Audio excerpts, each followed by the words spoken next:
Bonjour à tous, j'espère que vous allez bien. On se retrouve aujourd'hui pour une nouvelle vidéo sur The Crew Motorfest, une vidéo spéciale guide pièces performance, puisque aujourd'hui je vais vous montrer comment gagner plus de pièces performance sur le jeu, et surtout comment gagner de meilleures pièces performance. Ça vous sera utile pour évidemment le solo du jeu, puisqu'au bout d'un moment les IA peuvent être plus difficiles sur certaines épreuves.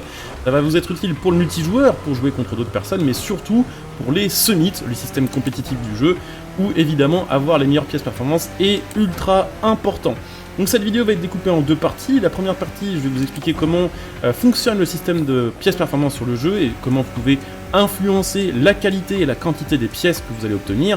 Et dans la deuxième partie de cette vidéo, je vais vous montrer déjà quelques épreuves qui sont optimisées pour gagner plus de pièces performance et surtout vous montrer tous les moyens sur le jeu, on va dire hors épreuve, permettant de gagner de bons sets de pièces performance et permettant de monter rapidement vos différentes catégories de véhicules sur The Crew Motorfest. Donc un guide assez complet, je vais essayer de le faire le plus court possible. J'espère que cette vidéo vous aidera. Si c'est le cas, comme d'habitude, n'hésitez pas à laisser un petit like, à vous abonner pour les prochains contenus que je proposais sur le jeu, puisque je vais proposer d'autres guides très bientôt, mais également d'autres formats de gameplay.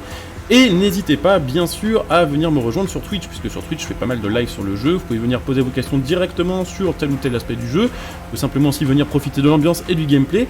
N'hésitez pas, ça se passe sur Twitch. Le Twitch est sous cette vidéo, en description et en top commentaire. Donc vous pouvez venir follow, et vous pouvez même claquer votre Prime pour soutenir la chaîne. Voilà, ça fait toujours plaisir et c'est motivant pour continuer ce genre de guide.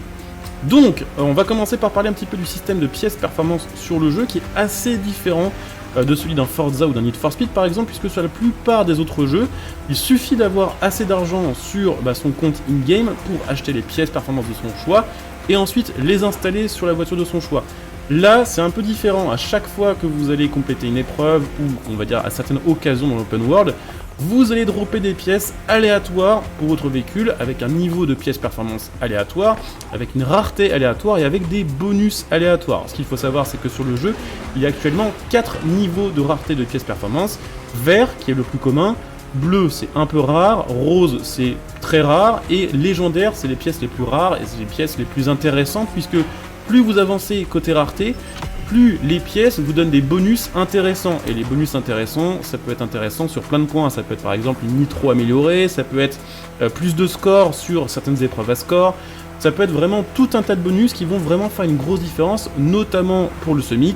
Et c'est vraiment ces sets-là qui vont nous intéresser dans cette vidéo. Ce qu'il faut savoir également, c'est que sur ce jeu, vous allez débloquer des pièces performance selon le véhicule que vous utilisez au moment où vous allez débloquer ces pièces performance. Ce que je veux dire par là, c'est que si vous voulez débloquer des pièces performance avion, faut faire des courses ou des défis en avion. Si vous voulez des pièces pour votre bateau, il faut faire des défis ou des épreuves en bateau.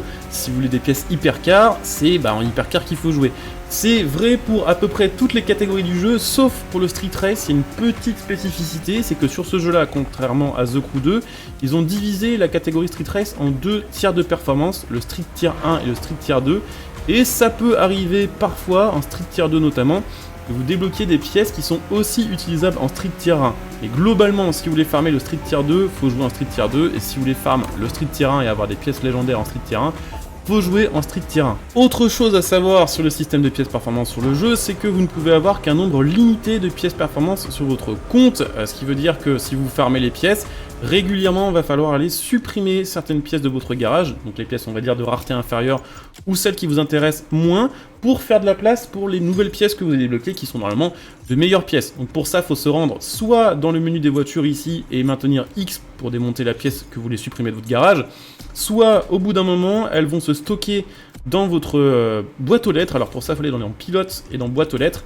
Et là, les pièces vont s'afficher par rareté et vous pouvez faire le tri aussi assez rapidement. Regardez uniquement les pièces qui vous intéressent vraiment et supprimez les autres pour faire de la place pour les pièces qui vous intéresseront le plus.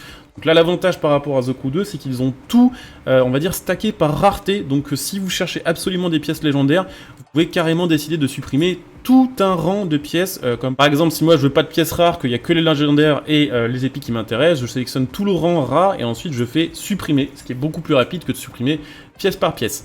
Également, ce qu'il faut savoir, c'est que vous pouvez influencer la qualité et la quantité de loot que vous allez avoir à la fin des épreuves ou à la fin des défis via deux, on va dire, manières de faire. La première, ça va être les points légende, et la deuxième, ça va être les affixes de pièces performance, puisque oui, sur le jeu, il y a des pièces performance qui vous permettront de gagner plus de pièces performance ou des pièces performance de meilleure qualité.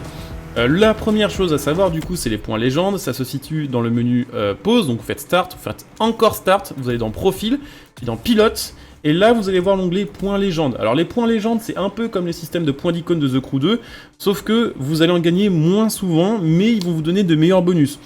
Sur The Crew 2, c'est vrai qu'à chaque fois qu'on passait un point d'icône, on débloquait justement un point d'icône et on pouvait le mettre où on voulait. Là, les points légendes, ça va se débloquer au passage de certains niveaux, ça va se débloquer en récompense de certains summits, et ça va se débloquer parfois à d'autres occasions en complétant certains des défis.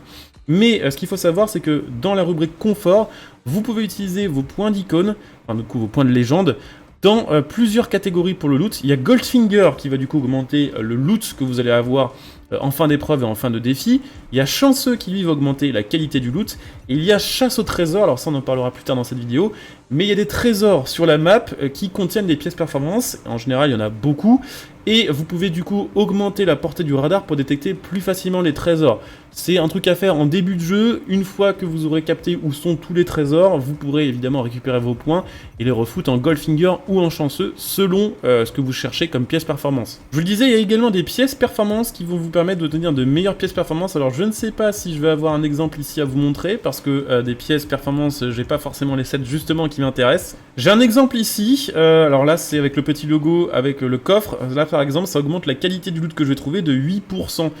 Mais c'est une pièce seulement en rareté bleue, donc si j'avais le même bonus en rareté légendaire, normalement on aurait beaucoup plus que 8%. Là j'ai un autre exemple, hein, donc on est à 1,6% pour la quantité de loot qui va popper. Donc en gros, si vous voulez farmer vraiment les pièces performance, la quantité et la qualité, le mieux c'est d'avoir un set complet avec toutes vos pièces sur votre voiture équipées de boost de loot. Ça peut vous permettre d'avoir par exemple 30 ou 40% de loot en plus et une rareté 7 ou 8% supérieure.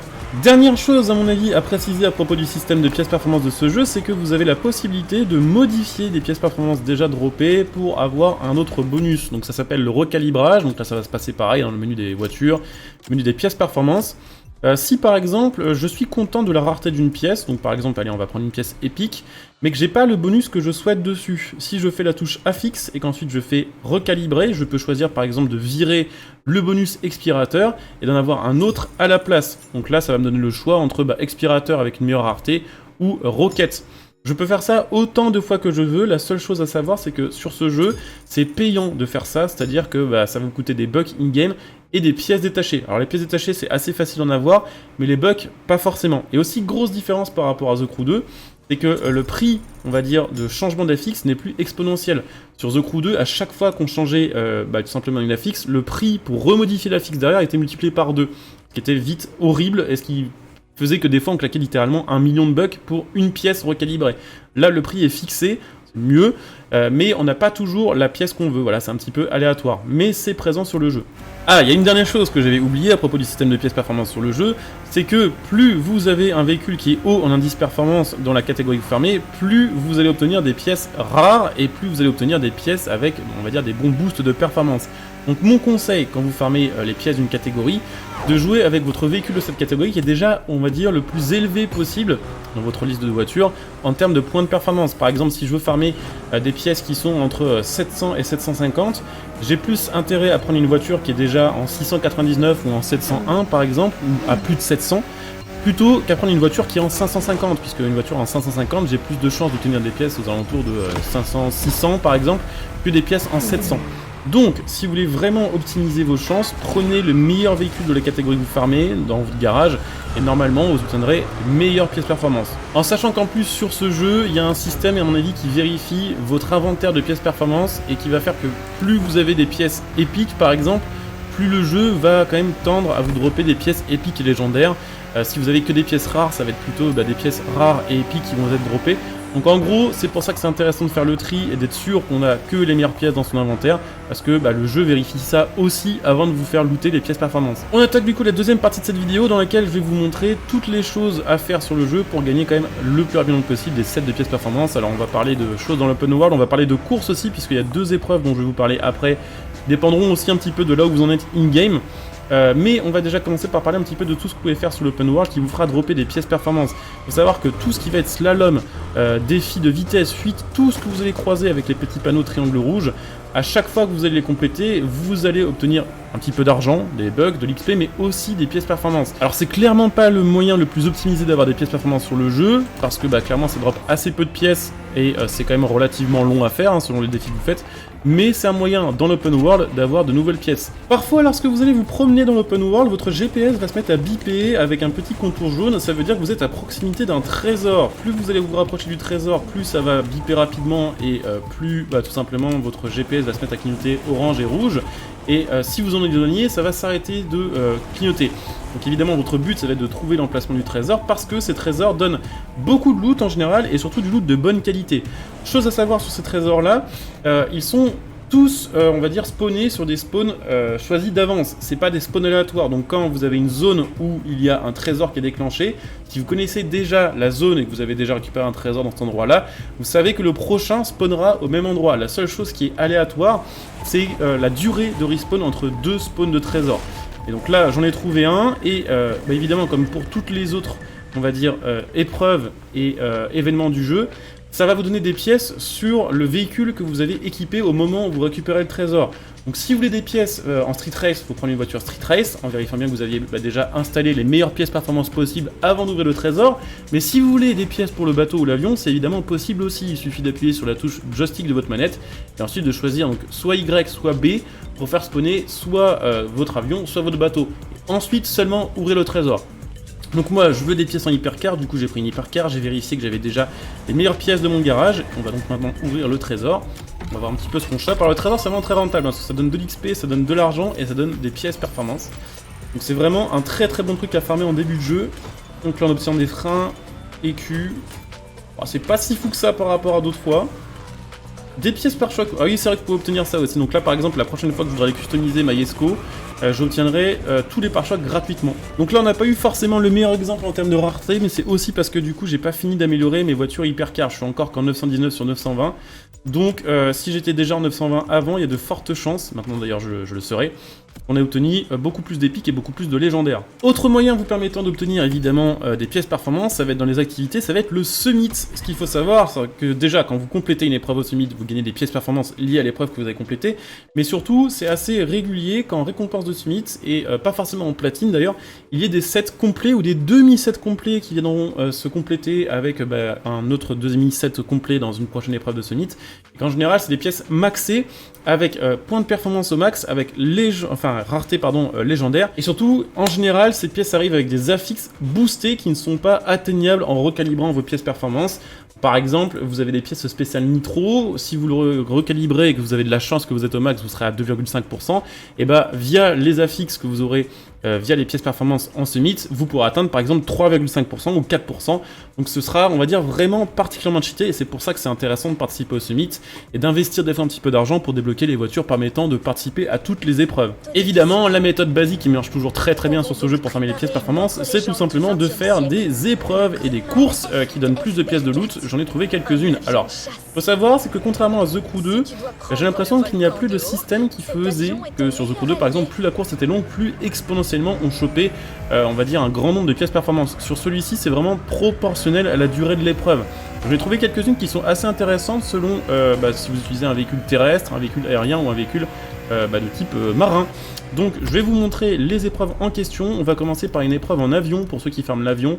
L'épreuve que j'ai trouvée la plus rapide à compléter et qui donne le plus de pièces, c'est Kingdom of Lani, qui va se terminer en environ 5 minutes. Moins que ça si vous avez un bon avion, et on va dire que c'est la plus rentable que j'ai trouvée pour farmer l'avion.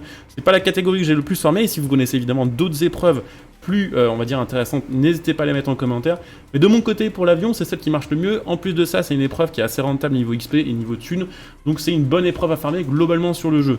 Si vous cherchez à farmer les véhicules de type bateau, vous pouvez évidemment faire cette épreuve, l'épreuve Rocket Star, c'est une des épreuves les plus rapides du jeu à compléter, et du coup, une des épreuves les plus intéressantes à farmer pour les pièces performance. Et enfin, pour tout ce qui va être véhicule terrestre, donc que ce soit moto, hypercar, peu importe en fait, street race, voiture de rallye, peu importe, je vous conseille la même épreuve que l'épreuve que je vous ai montrée pour farmer l'argent, c'est Kiss Me Combi, c'est une des épreuves les plus courtes du jeu, si vous êtes plutôt bon, vous pouvez la terminer en alentours de 1 minute 30. Le gros avantage, c'est que là, si vous farmez juste les pièces performance, vous n'avez pas besoin de vous faire chier à ralentir pour éviter de perdre votre bonus de conduite irréprochable, et ça se farme très très bien, c'est une très très bonne épreuve tout simplement pour farmer toutes les pièces performance de tous les véhicules à roues de The Crew Motorfest. Croyez-moi qu'il y a une énorme différence entre quelqu'un, on va dire, qui va farmer, on va dire, un peu sans trop savoir ce qu'il fait, et quelqu'un qui va farmer avec les bons points de légende, les bonnes pièces performance, les bonnes voitures, avec, on va dire, déjà les bonnes pièces performance installées, et les bons modes de jeu. Clairement, ça va vraiment prendre beaucoup moins de temps d'obtenir les bons véhicules avec tous les sets de pièces performance que vous souhaitez. Donc voilà, c'est une vidéo assez complète, j'espère qu'elle n'aura pas été trop longue, là je sais pas combien de temps ça va donner après le montage. J'espère en tout cas que ça vous aura aidé. Si c'est le cas, pensez, comme je vous disais en intro de vidéo, à soutenir la chaîne en utilisant les liens de soutien présents sous la vidéo. Il y a le lien Instant Gaming qui vous permet d'acheter vos jeux à prix réduit en soutenant la chaîne. J'ai maintenant un code créateur Ubisoft, le code Equinox, que vous pouvez utiliser pour soutenir la chaîne lors de vos achats sur n'importe quel, on va dire, objet de l'Ubisoft Store ou de l'Ubisoft Connect. Donc n'hésitez pas à jeter un petit coup d'œil si voilà, cette vidéo vous a aidé et si la chaîne vous plaît. C'est toujours un gros coup de pouce pour moi. Voilà, je coupe cette vidéo ici, je vous dis à très bientôt pour une nouvelle vidéo. En attendant, portez-vous bien. Ciao à tous et bon jeu.